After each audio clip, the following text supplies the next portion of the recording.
Hello, welcome to the second part of lecture 12. As we have seen the first part, the OpAmp can be used in many useful applications. One of them, which we have seen before using diodes, is output bounding. So here we have an OpAmp circuit and we connected a Zener from the input to the output.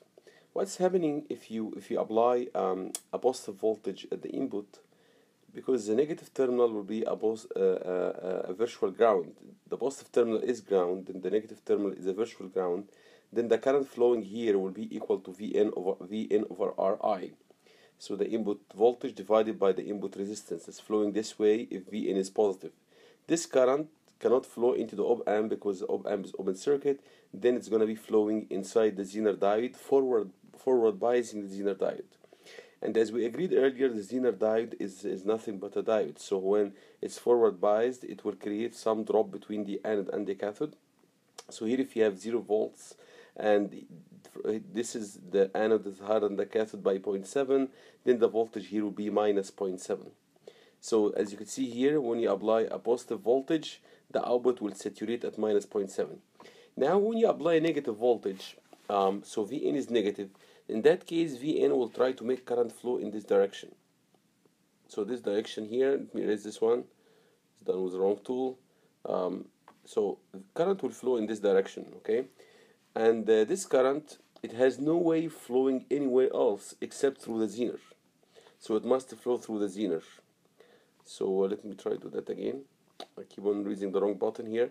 So it will have to flow through the Zener in this direction shown here, and when it flows from the cathode to the anode, this means that the Zener is in the breakdown region. It's actually forced to enter the breakdown region by making a current flow through it from the cathode to the anode. In that case, the cathode will have a higher potential than the anode by the Zener voltage, which may be 9 volts, maybe 5 volts, depending on the Zener voltage. So in this case, V output will be positive, is equal to V Zener, because as I mentioned, this terminal here is higher in potential than this one here. Okay, this terminal higher in potential than this one, so this means that this side here is higher than ground, so the output is equal to V Zener.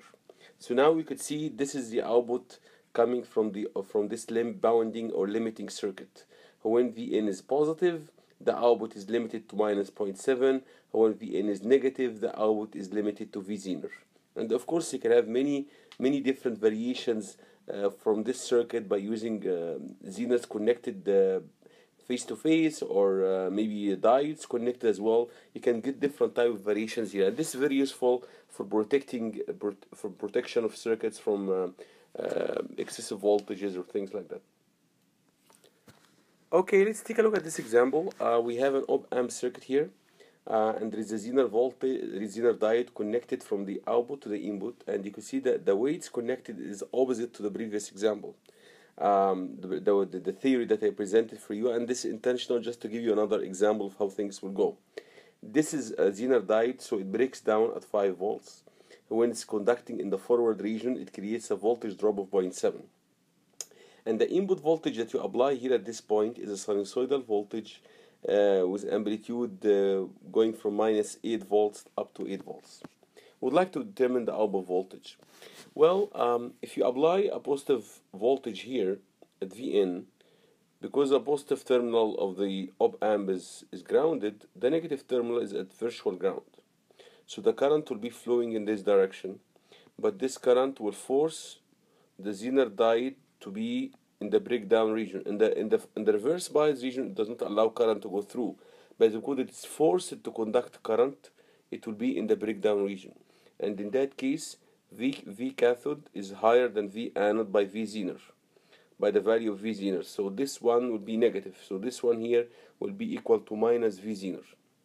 I want to understand what's happening. The current that we apply, if Vn is positive, will be flowing this way. Okay, will be flowing this way. Let me just draw it again. The current will be flowing this way. Okay, and if the current is flowing this way, this means that this same current will have to continue in the Zener. But when it continues in the Zener, this means that it's flowing from the cathode to the anode. So this means the Zener is in the breakdown region. It's not reverse biased. It cannot be reverse biased because as long as the current is non-zero, it's in the breakdown region. This means that the cathode have a higher potential than the anode by this, according to this polarity here. This is positive and this is negative. Positive and negative.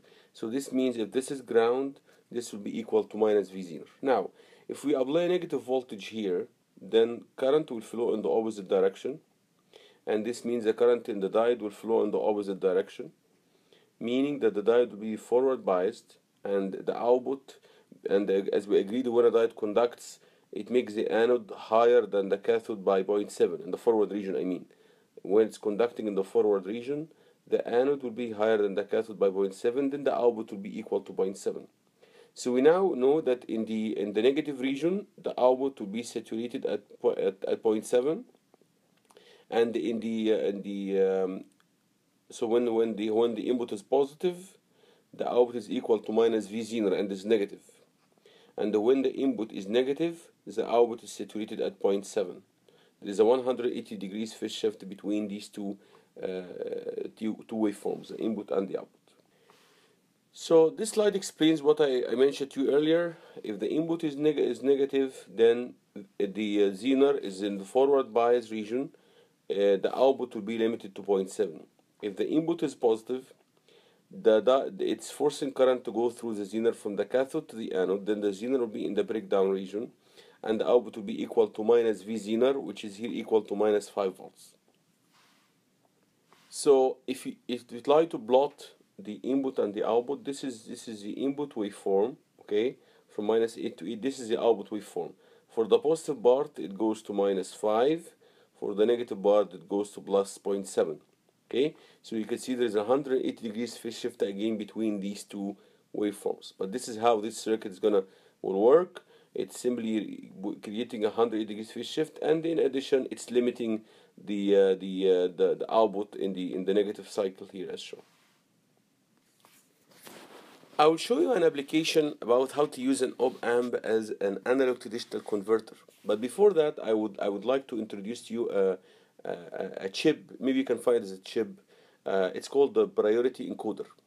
We have seen that if you have 3 bits, you have here 3 bits, D0, D1, and D2. Each one of them can be either 0 or 1. Then you can have up to 8 numbers. These 2 bits can count from 0, 0, 0, representing the number 0, up to 1, 1, 1, representing the number 7.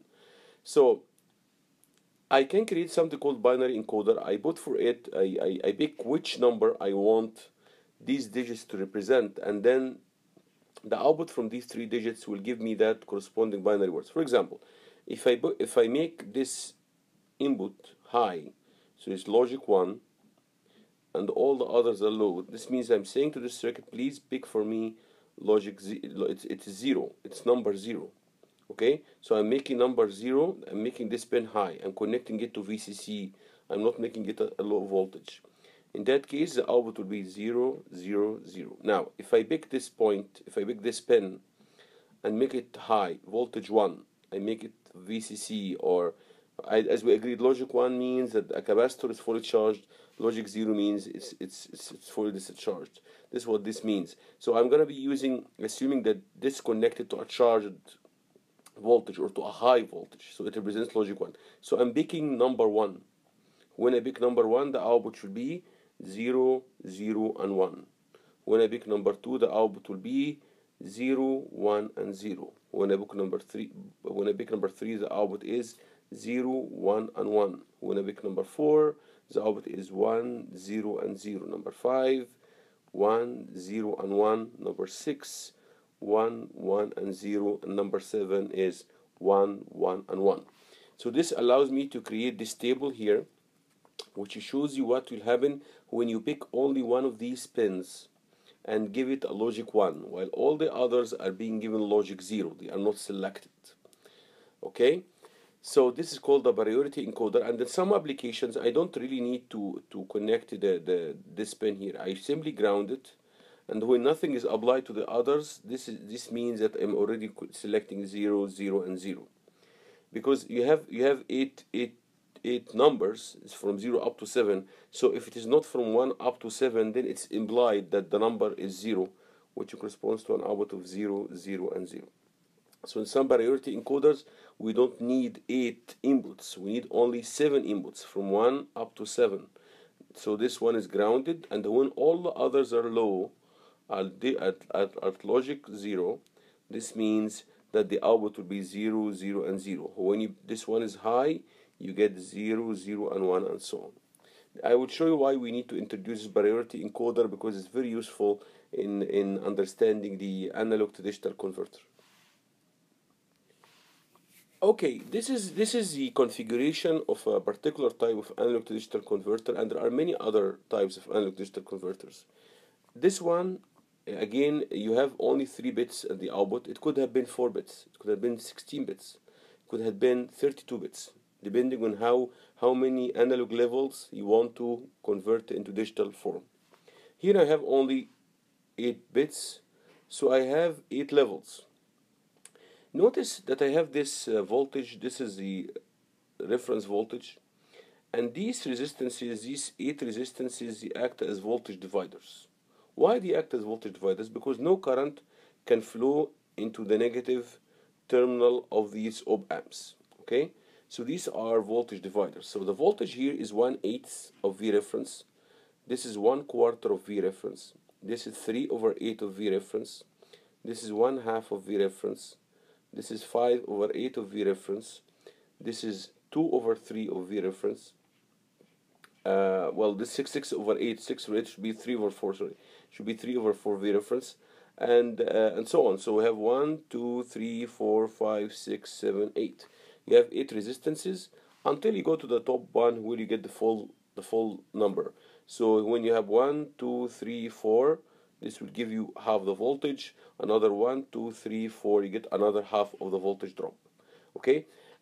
So each op-amp is comparing a fraction of the reference voltage to the input voltage.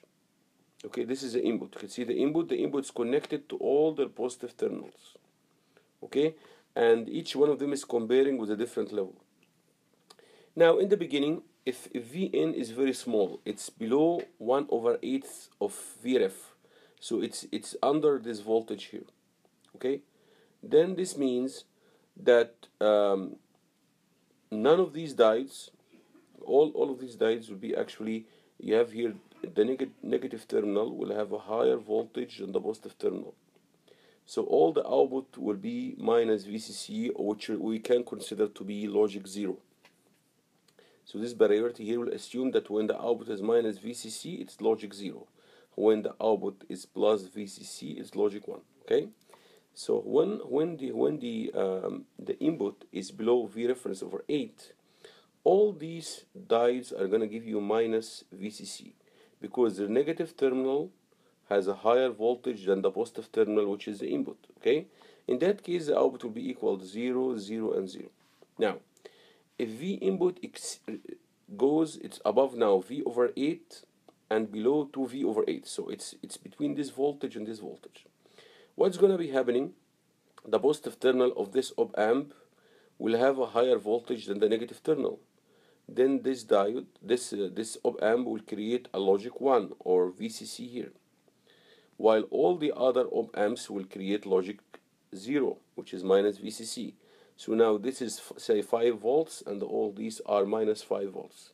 So the binary encoder will know that I picked number 1, and the output will become 0, 0, and 1. Now, if the input is here, so it's above 2/8, and it's below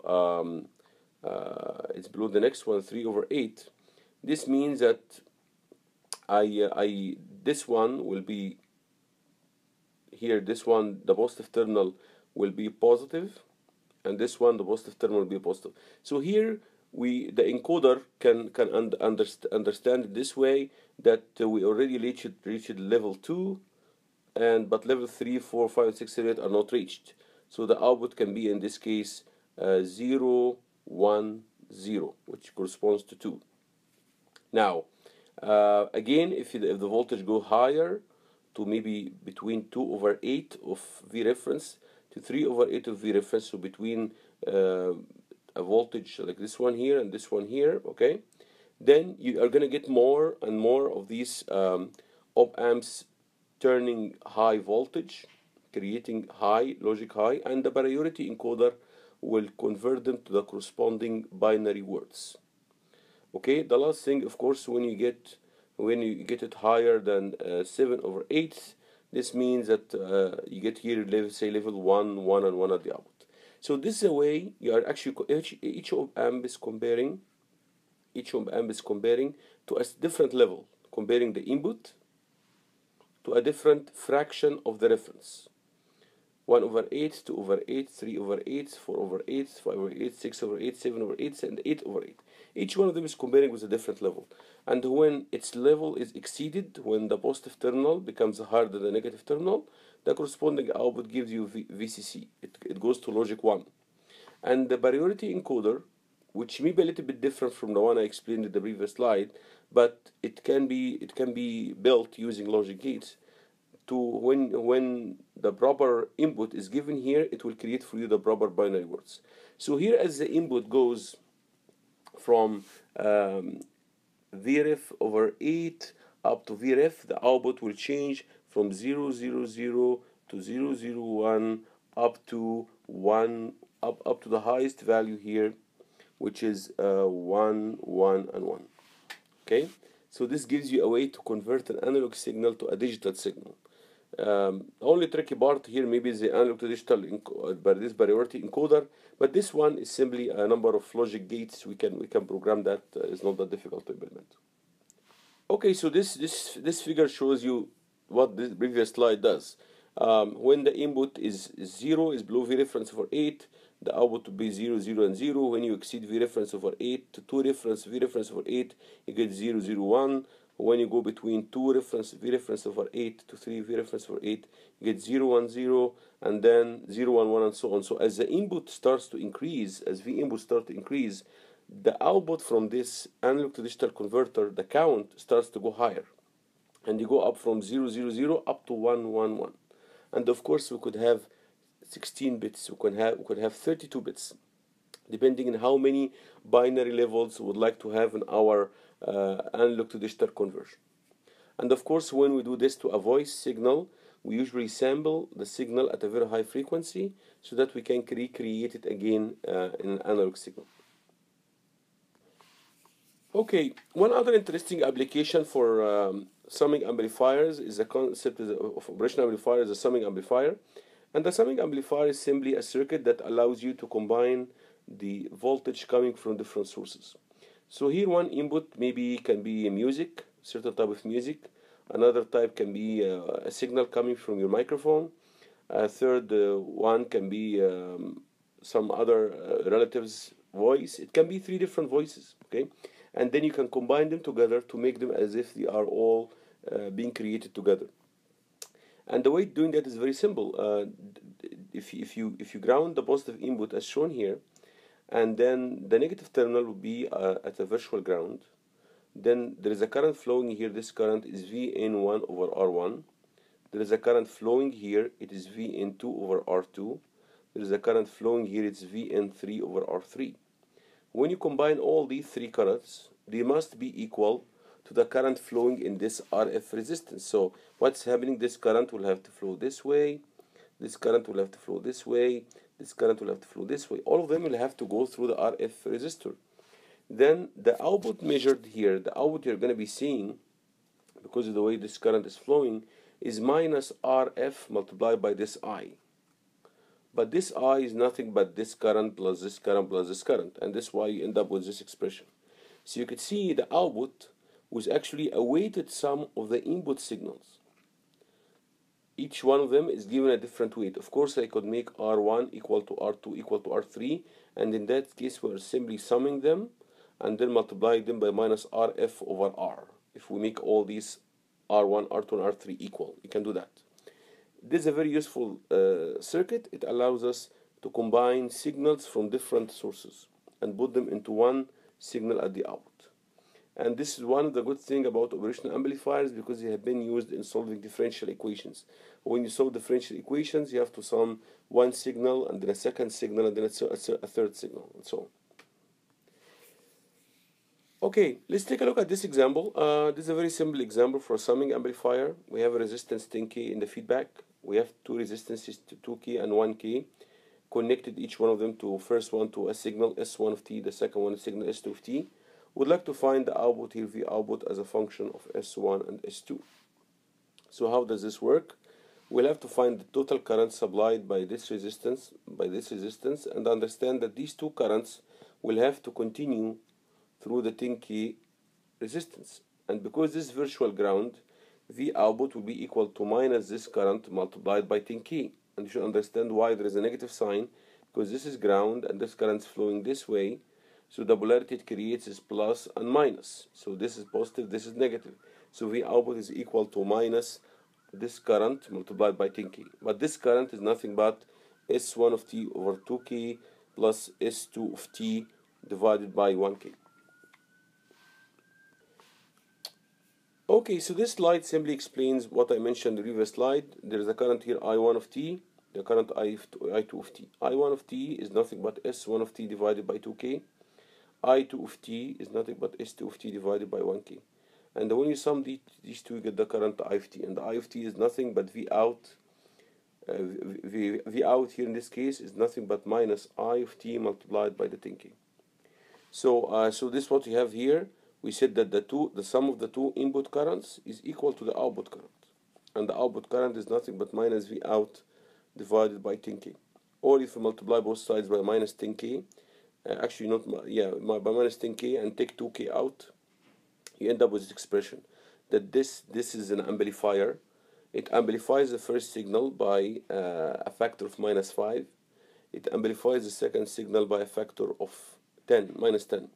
So both signals will have a phase inversion, but one of them is amplified more than the other one with a ratio of 1 to 2. And the reason is S2 of T supplies more current than S1 of T, because S2 of T, it sees as a weaker resistance. This is why there is a bigger contribution coming from this signal here.